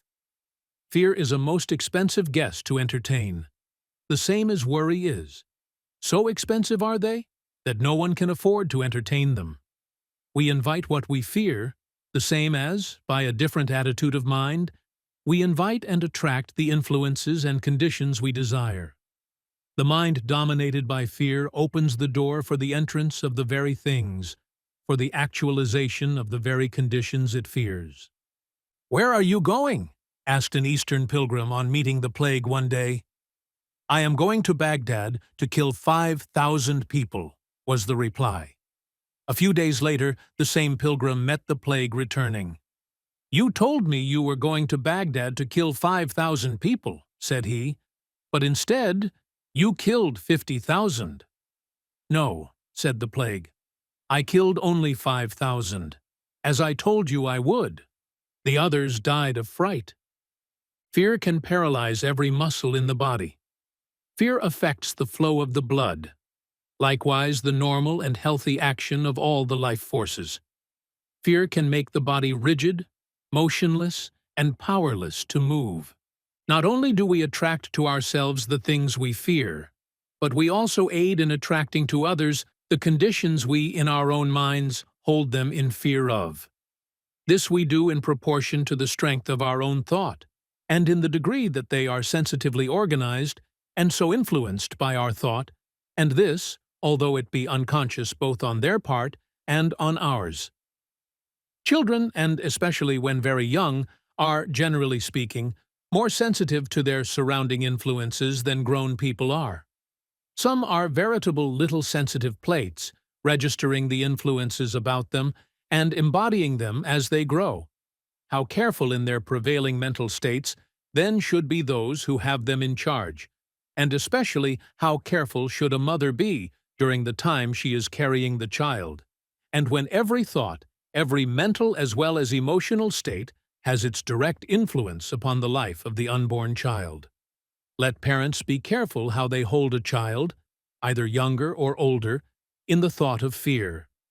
This is many times done, unwittingly on their part, through anxiety, and at times through what might well be termed overcare, which is fully as bad as undercare. I know of a number of cases where a child has been so continually held in the thought of fear lest this or that condition come upon him, that the very things that were feared have been drawn to him, which probably otherwise never would have come at all. Many times there has been no adequate basis for the fear.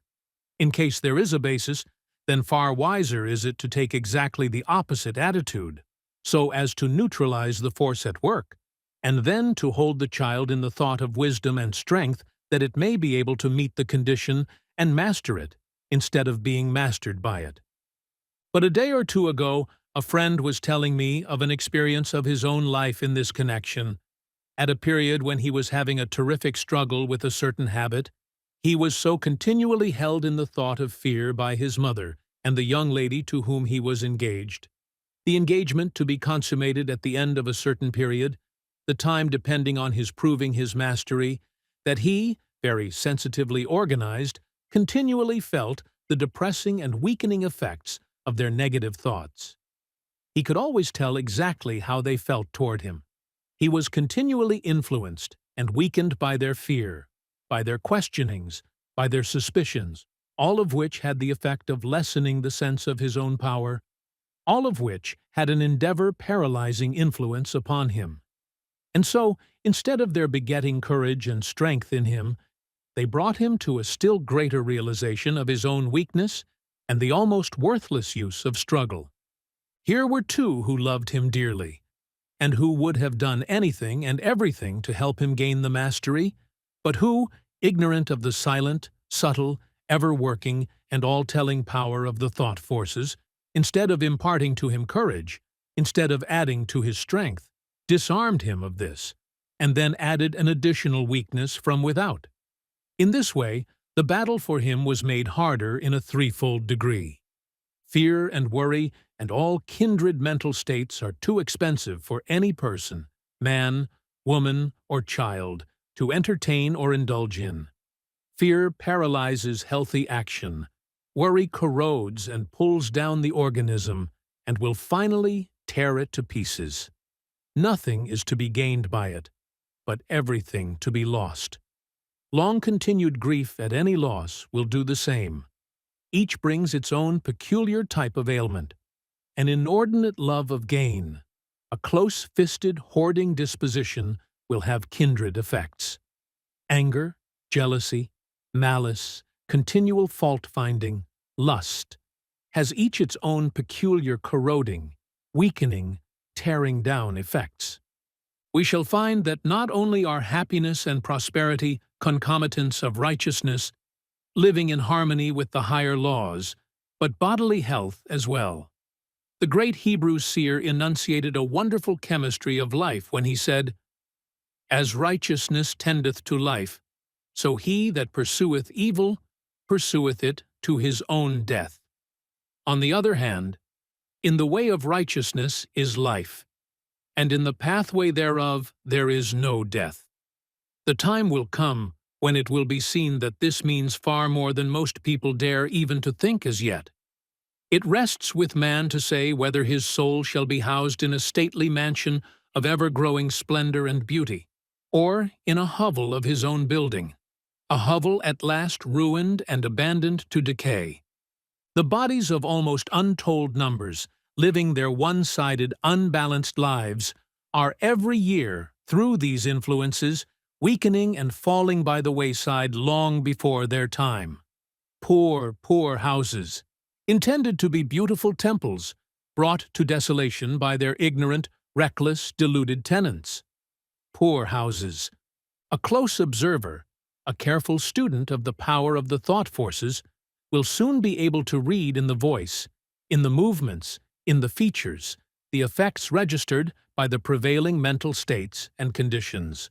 Or, if he is told the prevailing mental states and conditions, he can describe the voice, the movements, the features, as well as describe, in a general way, the peculiar physical ailments their possessor is heir to. We are told by good authority that a study of the human body, its structure, and the length of time it takes it to come to maturity, in comparison with the time it takes the bodies of various animals and their corresponding longevity, reveals the fact that its natural age should be nearer 120 years than what we commonly find it today. But think of the multitudes all about us whose bodies are aging, weakening, breaking, so that they have to abandon them long before they reach what ought to be a long period of strong, vigorous middle life. Then, the natural length of life being thus shortened, it comes to be what we might term a race belief that this shortened period is the natural period. And as a consequence, many, when they approach a certain age, seeing that, as a rule, people at this period of life begin to show signs of age, to break and go downhill. As we say, they, thinking it a matter of course and that it must be the same with them, by taking this attitude of mind, many times bring upon themselves these very conditions long before it is necessary. Subtle and powerful are the influences of the mind in the building and rebuilding of the body. As we understand them better, it may become the custom for people to look forward with pleasure to the teens of their second century. There comes to mind at this moment a friend, a lady well on to 80 years of age. An old lady, most people in fact, would call her, especially those who measure age by the number of the seasons that have come and gone since one's birth. But to call our friend old would be to call black white. She is no older than a girl of 25, and indeed younger, I am glad to say, or I am sorry to say, depending upon the point of view, than many a girl of this age. Seeking for the good in all people and in all things, she has found the good everywhere, the brightness of disposition and of voice that is hers today, that attracts all people to her, and that makes her so beautifully attractive to all people, has characterized her all through life. It has in turn carried brightness and hope and courage and strength to hundreds and thousands of people through all these years, and will continue to do so, apparently, for many years yet to come.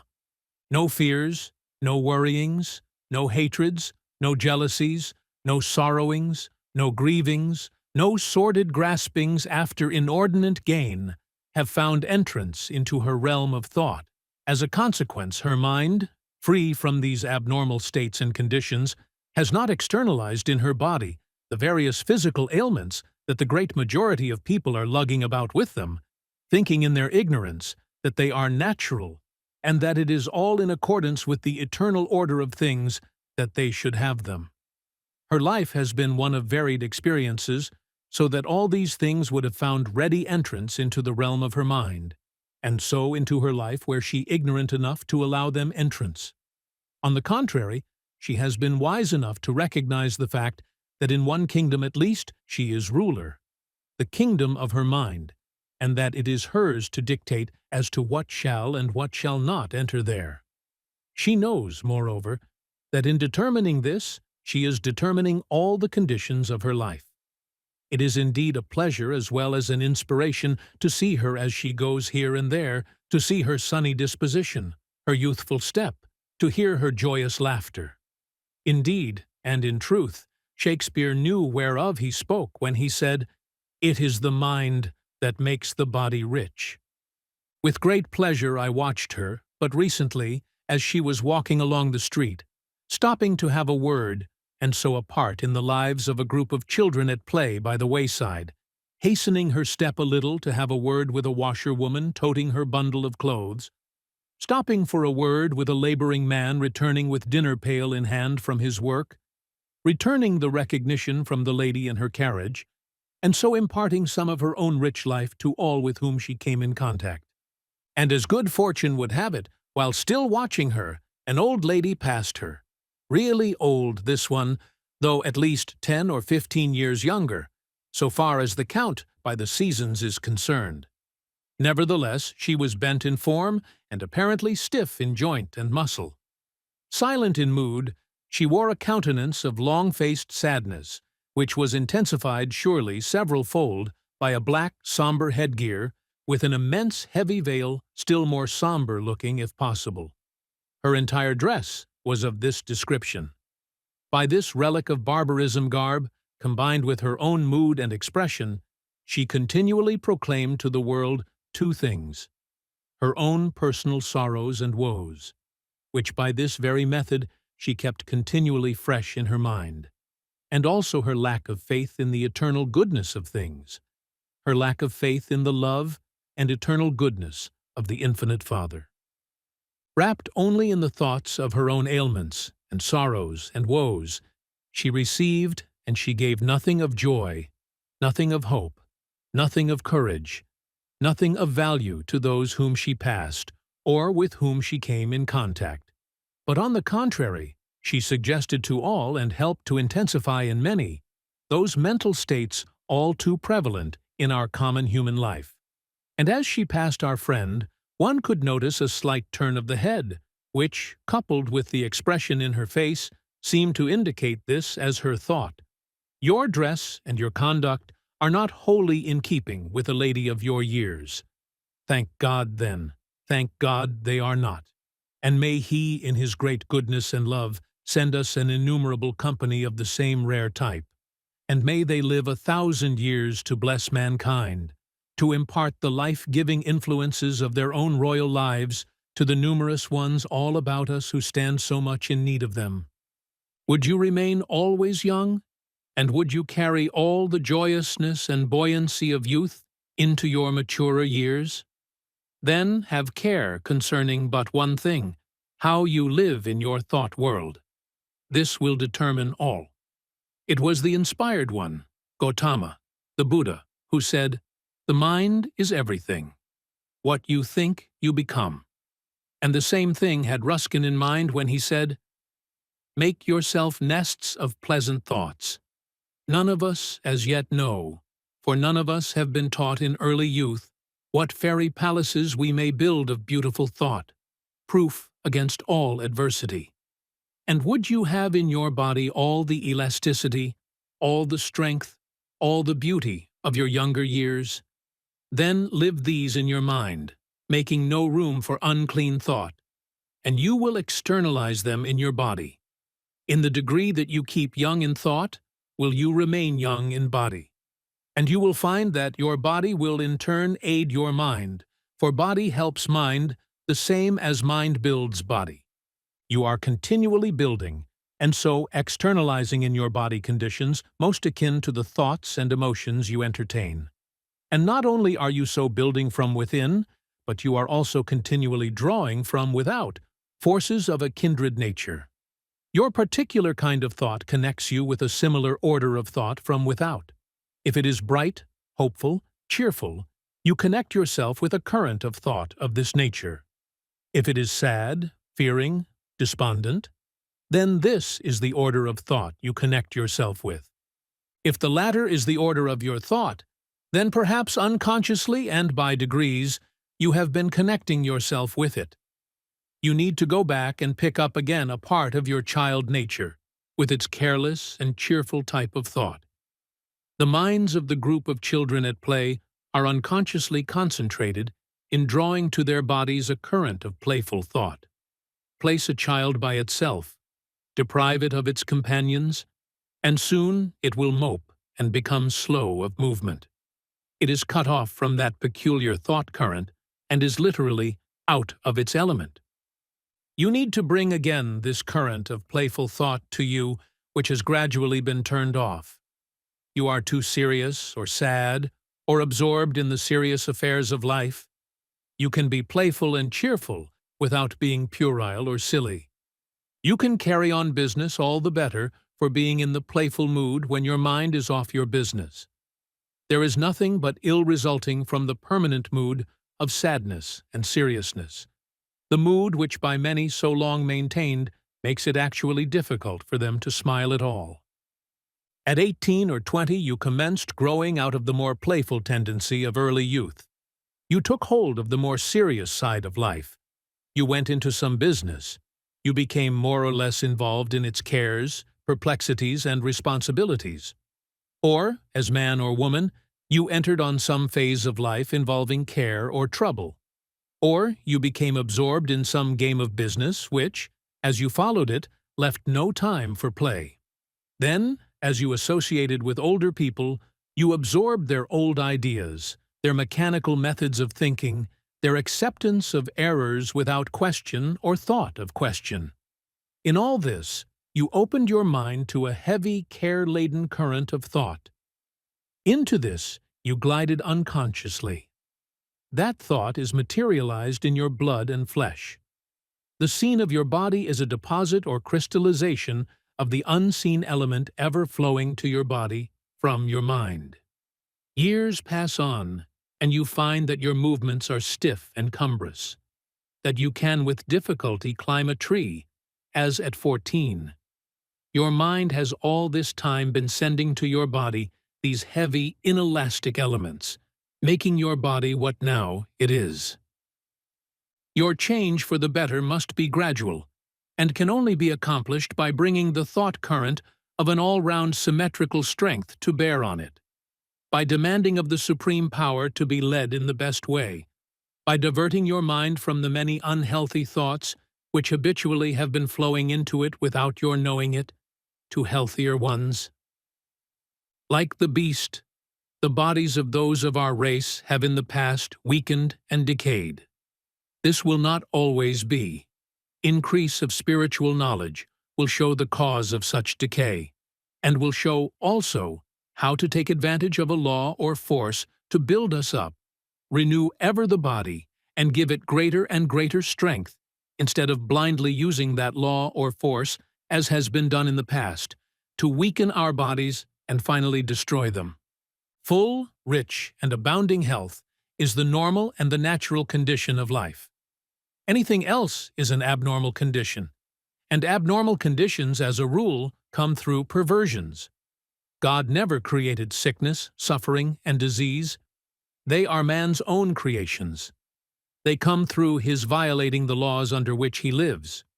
So used are we to seeing them that we come gradually, if not to think of them as natural, then to look upon them as a matter of course. The time will come when the work of the physician will not be to treat and attempt to heal the body, but to heal the mind, which in turn will heal the body. In other words, the true physician will be a teacher. His work will be to keep people well, instead of attempting to make them well after sickness and disease comes on. And still beyond this, there will come a time when each will be his own physician. In the degree that we live in harmony with the higher laws of our being, and so in the degree that we become better acquainted with the powers of the mind and spirit, will we give less attention to the body. No less care, but less attention. The bodies of thousands today would be much better cared for if their owners gave them less thought and attention.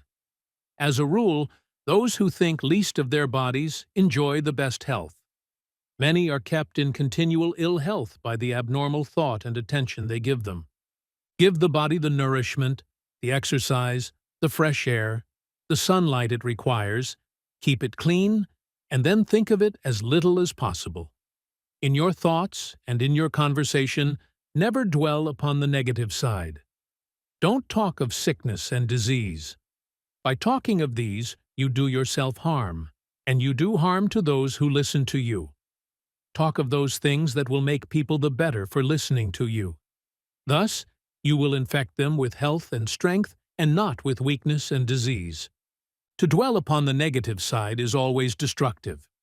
This is true of the body, the same as it is true of all other things.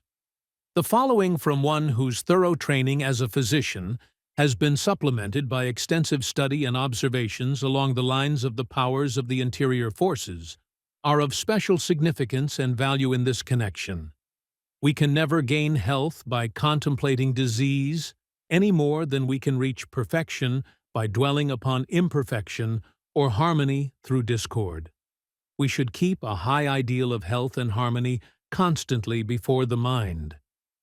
Never affirm or repeat about your health what you do not wish to be true. Do not dwell upon your ailments, nor study your symptoms. Never allow yourself to be convinced that you are not complete master of yourself. Stoutly affirm your superiority over bodily ills, and do not acknowledge yourself the slave of any inferior power. I would teach children early to build a strong barrier between themselves and disease, by healthy habits of thought, high thinking, and purity of life. I would teach them to expel all thoughts of death, all images of disease, all discordant emotions like hatred, malice, revenge, envy, and sensuality, as they would banish a temptation to do evil. I would teach them that bad food, bad drink, or bad air makes bad blood, that bad blood makes bad tissue, and bad flesh bad morals. I would teach them that healthy thoughts are as essential to healthy bodies as pure thoughts to a clean life. I would teach them to cultivate a strong willpower and to brace themselves against life's enemies in every possible way.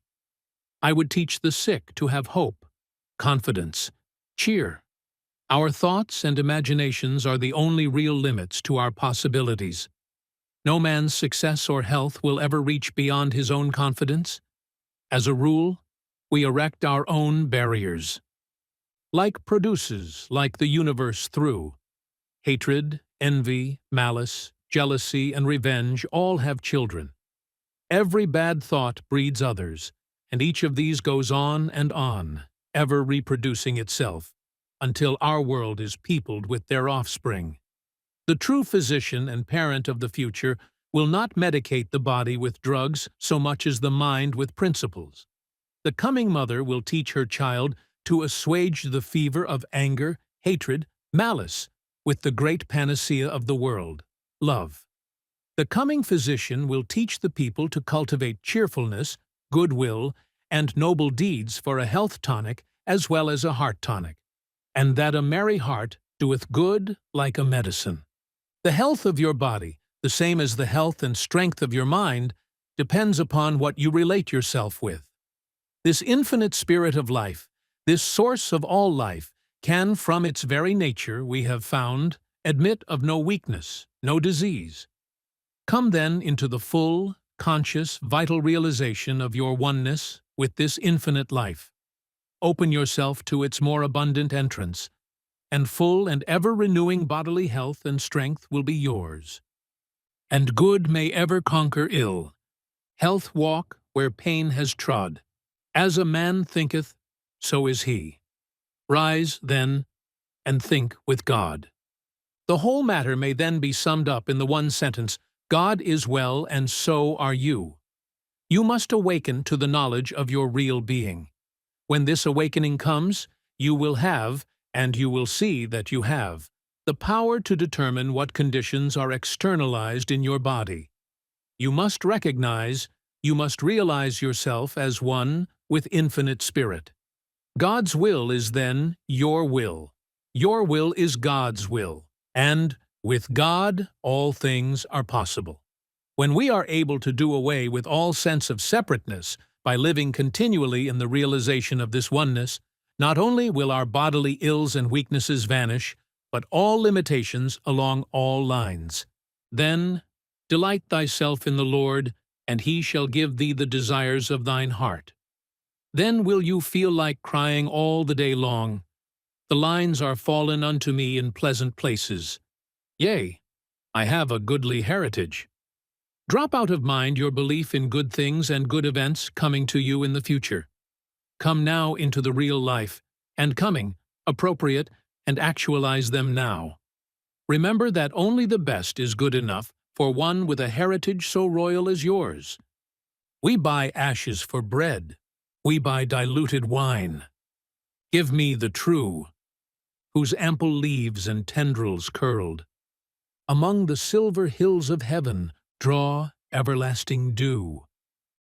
Summary.